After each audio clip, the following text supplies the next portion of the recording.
इस वीडियो को लाइक कीजिए, अपने दोस्तों के साथ शेयर कीजिए और अगर अभी तक आपने हमारे चैनल को सब्सक्राइब नहीं किया तो इसे सब्सक्राइब कर लीजिए और साथ ही मौजूद बेल आइकन को दबा लीजिए ताकि आपको तमाम नई स्टोरीज मिलती रहे। गजाला ने उसकी हौसला अफजाई करते हुए कहा, मैं तुम्हारी इस दिलेरी और अजमत को सलाम करती हूँ। उसने यकायक सामने आकर हम दोनों के सामने हाथ छोड़ दिए। मुझे शर्मिंदा मत करो, मुझे मालूम है कि तुम कौन हो। ये कहकर वो फिर हमारे साथ हो लिया। हमें एहतियात बरतने का हुक्म न होता तो मैं देखते ही तुमको अपने कंधे पर उठा लेता। तुम्हारे नाम को यहाँ के अखबारों ने लेजेंड बना दिया है। मुझे तुमसे बराबरी से बात करते हुए शर्म आ रही है। मैं मुस्कुरा कर रह गया। गोपाल या आबद अली की तरह वो भी जवान था। जलाल ने भारत में काम करने के लिए तजर्बाकार और पुख्ता उम्र के एजेंटों के बजाय पुरजोश और जवान अफराद का इंतखाब किया था, जो उसकी जहानत का खुला सबूत था। हम उसकी गाड़ी तक पहुंचे तो मैंने उसके साथ पैसेंजर सीट पर बैठना चाहा, मगर उसने मुझे रोक दिया। तुम पीछे ही बैठो, हर एक की नजर से बचे रहोगे। जिस तरह मैं मजबूर होकर आप जनाब के बजाय तुमसे मुखातिब कर रहा हूँ, इस मजबूरी के तहत तुम मुझे अपना ड्राइवर समझ लो और सिर्फ ये बताओ कि कहाँ जाना है। उसका पेश किया हुआ नुक्ता जानदार था। मैं पिछली नशिस्त पर गजाला के साथ बैठ गया। अनिल बिस्वास और नरेश शर्मा के दफातर और घर, अमरीकी सफारत खाना और उनके दरमियान आने वाले मकामात देखने हैं। गाड़ी हरकत में आने के बाद मैंने उसे बताया, यह हमारा इब्तदाई जायजा मिशन है, इसके बाद हम किसी कार्रवाई का फैसला करेंगे। ठीक है। पिछले पायदान के नीचे 3 भरे हुए रिवाल्वर और फाजल राउंड्स के पैकेट पड़े हुए हैं, जब चाहो निकाल लेना। गोपाल की तरह वो भी जवान था, मगर उसकी गुफ्तगू से इस कदर एहतमाद झलक रहा था कि वो भी अपने साथी की तरह खुद मुख्तार नजर आ रहा था। अगर गोपाल ने मुझे ये न बताया होता कि वो अपने मिशन का चीफ है तो मैं सुनील को ही उसका बड़ा तसव्वुर कर लेता। तो मुहिम पर निकले हो तो मैं ये याद दिला दूं कि ग्रीन कोबरा फाइल हमारे लिए मसला बनी हुई है। उसने कहा, गोपाल मुझे बता चुका है, ये भूलने वाली बात नहीं है। अब मुझे खुद भी इस फाइल से दिलचस्पी हो गई है, लेकिन उसकी वजह से मैं इनमें से किसी को मुआफ नहीं करूंगा। जो भी पहले जद में आ गया मैं इसकी गर्दन उड़ा दूंगा। होना यही चाहिए, मगर हम ऐसा नहीं कर सकते। सर झुकाकर अपने काम से काम रखते हैं। देखो, इन जालमों ने कल हमारे 3 आदमी मार दिए। यहाँ कई दिन से खिचड़ी पक रही थी। मेरी छठीज कह रही थी कि गड़बड़ होने वाली है और कल इन्होंने गाड़ी तबाह करा दी। बज़ाहिर वो एक हादसा था। तुम इन पर शुबा क्यों कर रहे हो? मैंने उसे कुरेदने की नीयत से पूछा। वो हंस पड़ा। मुझसे ना खेलो, ये बात तुम मुझसे ज्यादा जानते हो। सबको यही मालूम है कि ओबराइन रिसेंट दिल्ली में ट्रैफिक के एक हादसे में मारा गया था। तुम कराची में थे, रुस्तम ईरानी से तुम्हारा सौदा हुआ था। वो डोरियां हिला रहा था, यह हादसा हो गया। कोई उसे कत्ल साबित नहीं कर सका। मैं उसकी जुबान से वो सब सुनकर हैरान रह गया। तुमको ये बातें कैसे मालूम हो गई? ये सब सीना गजट की खबरें हैं। वो हंस कर बोला, निजी मामलों में जब हमारे अफसर पीने बैठते हैं तो हर एक दूसरे पर अपनी मालूमात का रोब झाड़ने की कोशिश करता है और सीनों में छुपी हुई बड़ी बड़ी खबरें गजट पर आ जाती हैं। यहाँ काम करने वाले दूसरे पाकिस्तानियों से ज्यादा बखबर रहते हैं। उसने मुझे लाजवाब कर दिया। वाकयात की गर्द में मैं ओबी की मौत का किस्सा यकसर भुला बैठा था। सुनील ने सही याद दिलाया था कि ओबराइन के कत्ल में मुझे कोई जुम्बिश करनी पड़ी थी। ना रुस्तम ने कराची छोड़ा, फिर भी ओबराइन जहन्नुम वासिल हो गया था। नई दिल्ली से शिमला तक काम करने वाले राग के एजेंटों के लिए पाकिस्तानी सफारतखाने की एक कार को हादसे का शिकार बनाना जरा भी मुश्किल नहीं था। मैं वो नतीजा पहले अखज़ कर चुका था। सुनील उसकी तस्दीक कर रहा था। यह सिलसिला अब रुक जाना चाहिए, मैंने संजीदगी से कहा। वो हमारे दामन में आग लगा रहे हैं, हमको उनके वजूद में आग भर देनी चाहिए। यहाँ से सिविल लाइंस का इलाका शुरू होता है, उसने गाड़ी मोड़ते हुए कहा। या बहुत से सरकारी दफातर हैं। तीरथ राम शाह अस्पताल के पीछे राग का एक गुमनाम सा दफ्तर है जिस पर कोई बोर्ड या निशान नहीं है। नरेश शर्मा वहीं बैठता है। अनिल बिस्वास कभी कभी इस दफ्तर का रुख करता है। उसने गाड़ी की रफ्तार धीमी कर ली थी। वह हमें रास्तों और मुख्तलिफ मकामात के बारे में बताता रहा। फिर वो राह के उस खुफिया दफ्तर के करीब से गुजरा। वो इमारत किसी तरह भी अहम नजर नहीं आ रही थी। आगे निकलकर मैंने दफ्तर की अहमियत की सिर्फ एक अलामत देखी कि 2 बावर्दी सिपाही अपनी बंदूकें संभाले कुर्सियों पर बैठे हुए थे। दूर ही से अंदाजा हो रहा था कि मोटी तोंदों वाले इन सिपाहियों ने बरसों से कोई भाग दौड़ की थी और ना अपनी बंदूकों से कोई गोली चलाई थी। सुनील अपनी गाड़ी दूर तक लेता चला गया। वापसी पर वो दोबारा राह के जली दफ्तर के सामने से गुजरा ताकि हम इमारत का महल वकू अच्छी तरह ज़हन नशीन कर लें। दूसरा जायजा मुकम्मल होने के बाद सुनील इस इलाके से निकल गया। अनिल और नरेश करोल बाग के इलाके में रहते हैं। वहां से होते हुए हम चांकिया पूरी निकल जाएंगे। सारे सफारत खाने वगैरह वहीं वाक़े हैं। इलाका भी देखने के काबिल है। सुनील रास्ते भर हमें बताता रहा कि करोल बाग दिल्ली का एक बड़ा रहायशी इलाका है जहाँ मुख्तलिफ नामों से कई बस्तियां आबाद हैं। तो पहाड़गंज से तकरीबन मिला हुआ इलाका था। हमारे होटल से इन दोनों के घर ज्यादा दूर नहीं थे, लेकिन दफ्तर का फासला ज्यादा था। वो अपने जोश में किसी पेशावर गाइड की तरह हमें ब्रीफ करता रहा और हम दोनों खामोशी से उसकी तकरीर सुनते रहे। एक बार गजाला ने उससे कुछ पूछ लिया, लेकिन अपने पहलू में मेरी कोहनी का दबाव महसूस करके उसने दोबारा कोई सवाल नहीं किया। सुनील और उसकी गाड़ी का सहारा मुयस्सर आ जाने के बाद मेरी दानिश में वो तफसीलात गैर जरूरी थी। हम अपने मखसूस मकासद के तहत दिल्ली आए थे। काम पूरा करके हमें वापस लौट जाना था। इस शहर के गली कोचों और रास्तों से हमारा ताल्लुक किसी लाउबाली स्याह जैसा था, जो दिन भर अजनबी मकामात और रास्तों की खाक छानने के बाद शाम ढले जल्द अज जल्द इस आशियाने में पहुंचने का आरजूमंद होता है, जहां एक साफ बिस्तर उसके थके हुए वजूद को अपनी आगोश में लेने का मुंतजिर होता है। हमें अपनी मुहिम जोई के सिलसिले में जहां भी जाना था, सुनील या उसके किसी साथी के हमरा जाना था, रास्तों के इंतखाब की जिम्मेदारी उन लोगों के सर होती। मुझे बस ये देखना था कि किस मकाम पर किस नौयत की कार्रवाई ज्यादा सूदमंद साबित होगी। अनिल बिस्वास और नरेश शर्मा के घरों में वही फर्क था जो इनके ओहदों में रहा होगा। अनिल बिस्वास को सरकारी खर्च पर एक बड़ी सी कोठी मिली हुई थी। नरेश शर्मा का घर ऐसा था जैसे आम घर होते हैं। दरवाजा खुला और मेहमान चंद कदम चलकर किसी कमरे में दाखिल हो गए। इस जायजे से फारिग होकर जब सुनील ने बताया कि करोल बाग से चांकियापुरी की मुसाफिर खासी ज्यादा है, तो मैंने उधर जाने का इरादा यकलख्त मनसूख कर दिया। अमेरिका दुनिया का इकलौता बड़ा और ताकतवर मुल्क है। हर जगह उसकी सफारती इमारतें पुरशकू और बड़ी हद तक कलाबंद होती हैं, जहां इजाजत और शनाख्त के बगैर परिंदा भी पर नहीं मार सकता। जॉन स्मिथ के खिलाफ वहां कुछ नहीं किया जा सकता था। दफ्तर और सफारत खाने से दूर रहकर उसे ज्यादा आसानी से फांसा जा सकता था। चांकियापुरी की सैर कराने की बजाय हमें किसी ऐसी जगह ले जाओ जहां से पाकिस्तान फोन किया जा सके तो ज्यादा बेहतर होगा, मैंने उसे कहा। पाकिस्तान फोन करने के लिए तुम्हारा होटल सबसे ज्यादा महफूज है, तुम्हारे पास CSD भी मौजूद है, सुनील ने जवाब दिया। होटल से फोन किया तो वो नंबर रिकॉर्ड पर आ जाएगा।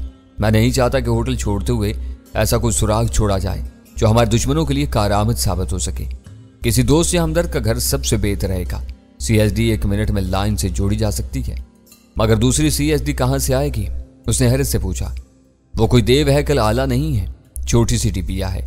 हमने उसे होटल के कमरे में छोड़ने का खतरा मोल नहीं लिया। वो गजाला के बैग में मौजूद है। फिर तुम मेरे साथ चलो।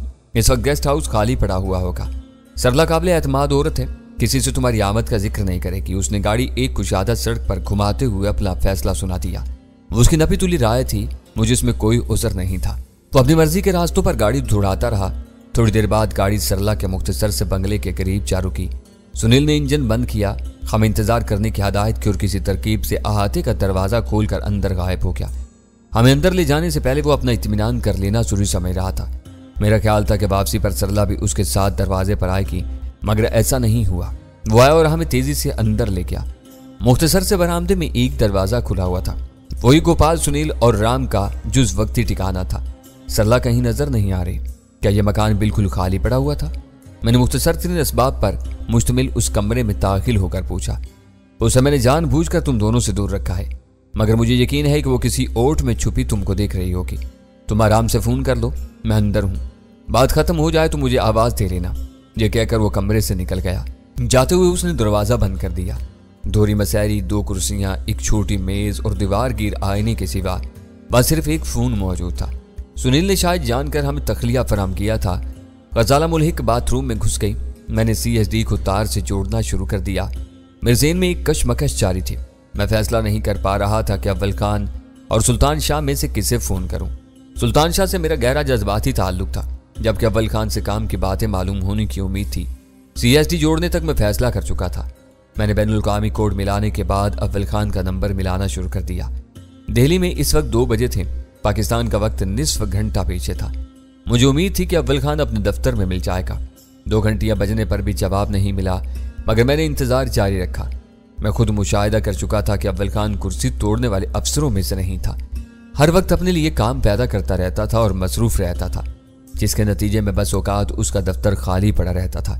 वो खुद किसी बैरक वर्कशॉप या मेस में अपने अमले के साथ किसी काम में लगा रहता था। उसकी तरफ से जवाब मिलने में ताखीर गैर मुतवक्का नहीं थी।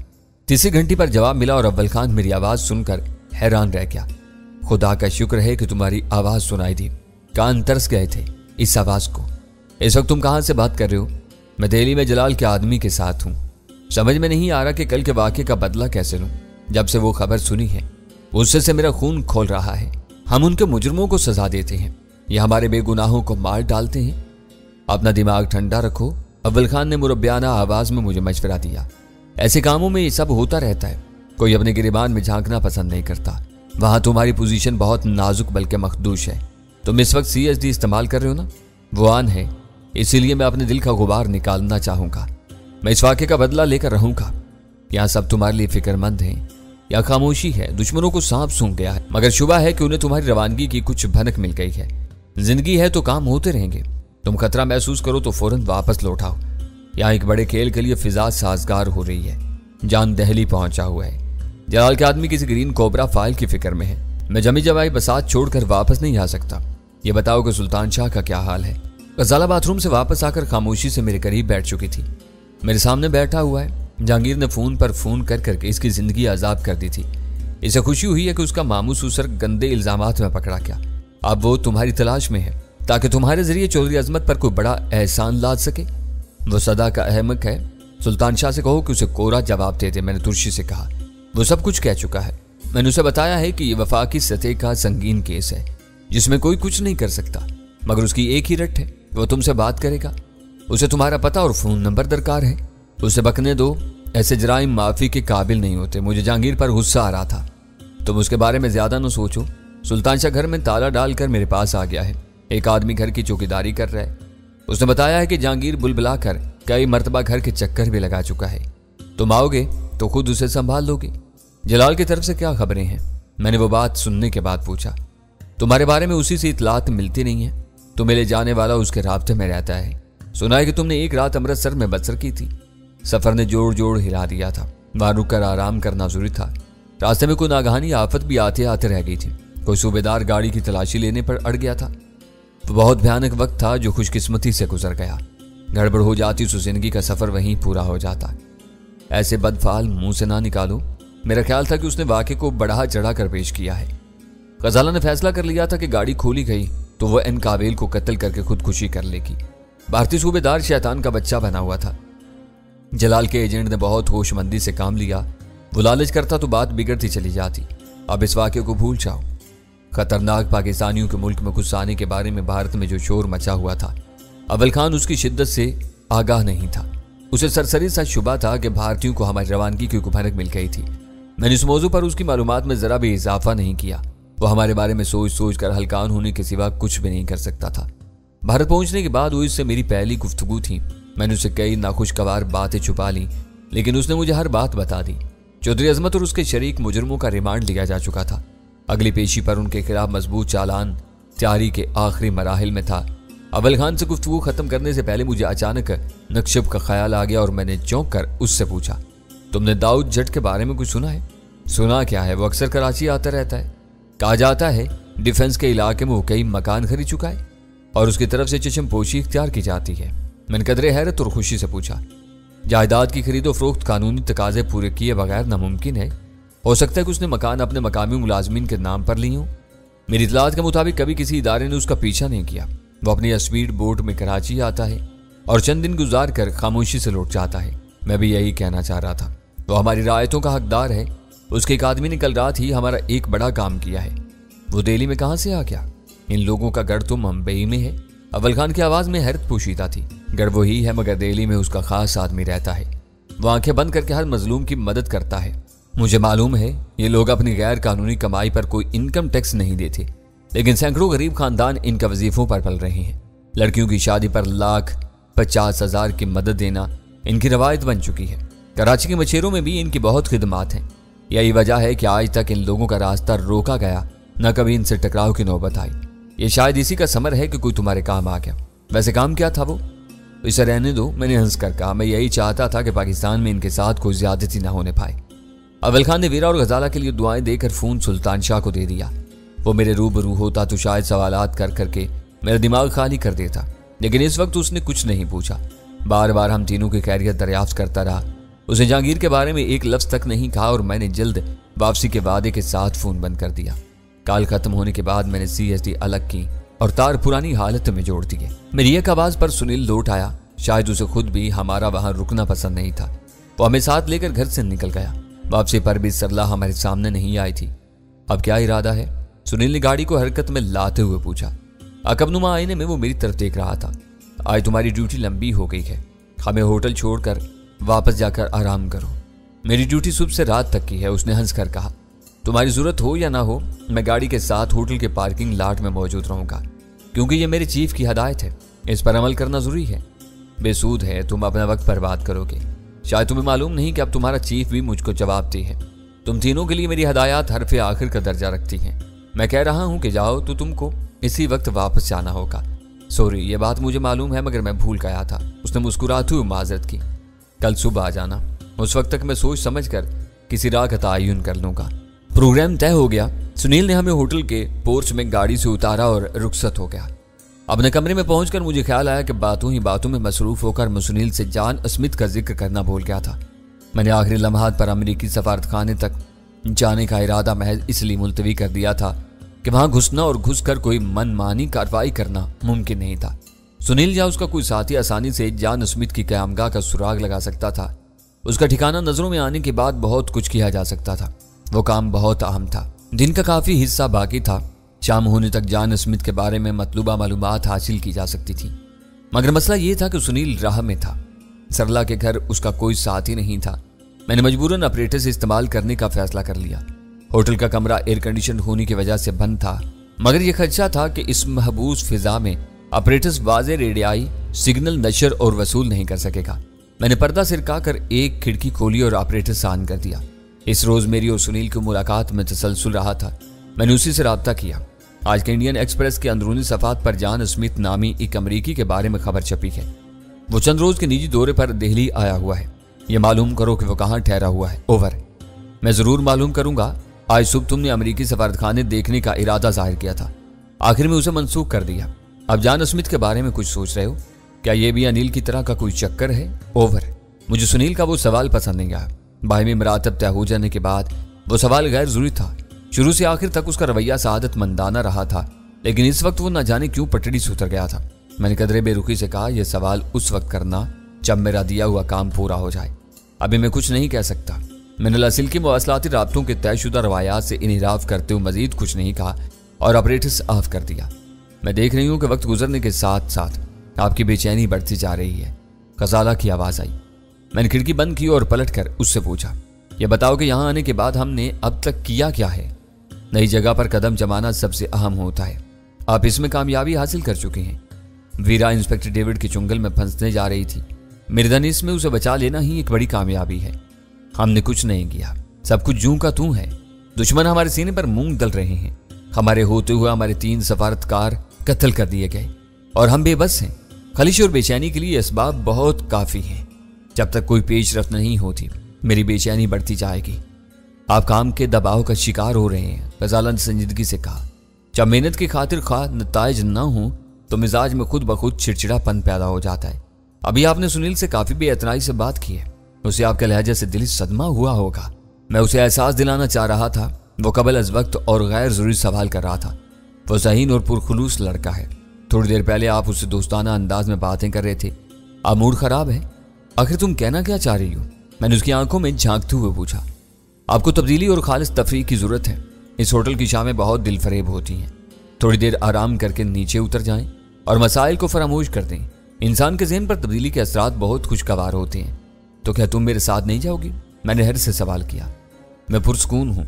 कमरे में लेट कर टेलीविजन देखूंगी। शायद एन कावेल को भी फोन कर लूँ। कोशिश करता हूँ, हो सकता है कि तुम्हारी तजवीज़ कारगर साबित हो। अभी शाम होने में काफ़ी देर है। बिस्तर पर जगह दो ताकि थोड़ी देर के लिए मैं भी सस्ता दूँ। मैंने गजाला से इसरार किए बगैर कहा, चाहो तो एन से मेरी मौजूदगी में बात कर लो। मैं उससे गपशप करूंगी। इससे ज्यादा जरूरी है कि आप सुनील से दोबारा बात कर लें ताकि उसकी दिल आजारी का अजाला हो सके। मैं शर्त लगा सकती हूँ कि वो अब भी आपके बदले हुए लबो लहजे के बारे में सोचे जा रहा होगा। मैंने लम्हा भर के लिए सोचा, फिर गजाला को कुछ जवाब दिए बगैर दोबारा खिड़की के पास जाकर खड़ा हो गया। अपने तल्ख अंदाज़ी गुफ्तगू पर मैं उससे मुआज़रत नहीं कर सकता था। ऑपरेटर्स पर राब्ता हुआ तो मैंने शगुफ्ता लहजे में पूछा, तुम इस वक्त कहाँ जा रहे हो? घर का इरादा था, मगर अब समत बदल ली है। तुम्हारा दिया हुआ काम मुकम्मल करने के बाद कुछ सोचूंगा। उसकी आवाज़ पुज़मुर्ता थी। चलो ये सबसे बेहतर है। मैं तुमको ये बताना चाह रहा था कि जॉन स्मिथ के बारे में मुझे 9 बजे तक मालूमात दरकार हैं। निकल खड़ा हुआ हूं तो काम करके ही लौटूंगा। हदायत देते हुए तुमने मुझे डरा दिया था। मुझे अंदाजा हुआ था जैसे तुम जल्द अज जल्द इसकी कयामगाह का पता हासिल करना चाह रहे हो। मेरे लिए तुम्हारी खुशनुदी अब सबसे ज्यादा अहम है। अभी हम यही बात कर रहे थे। गजाला का ख्याल है कि तुम बहुत पुरजोश और सआदतमंद नौजवान हो। मैंने मौका पाकर उसकी मजीद हौसला अफजाई करते हुए कहा, इसी तरह लगन से काम करते रहे तो बहुत जल्द आगे निकल जाओगी। इन ख्यालात के लिए मैं मादाम का शुक्रगुजार हूँ। मेरी कोशिश होगी कि तुम्हें कभी मायूस ना करूँ। Very good, over and all. इस बार मैंने रस्मी इतला के साथ गुफ्तगू का सिलसिला मुनक़ता कर दिया।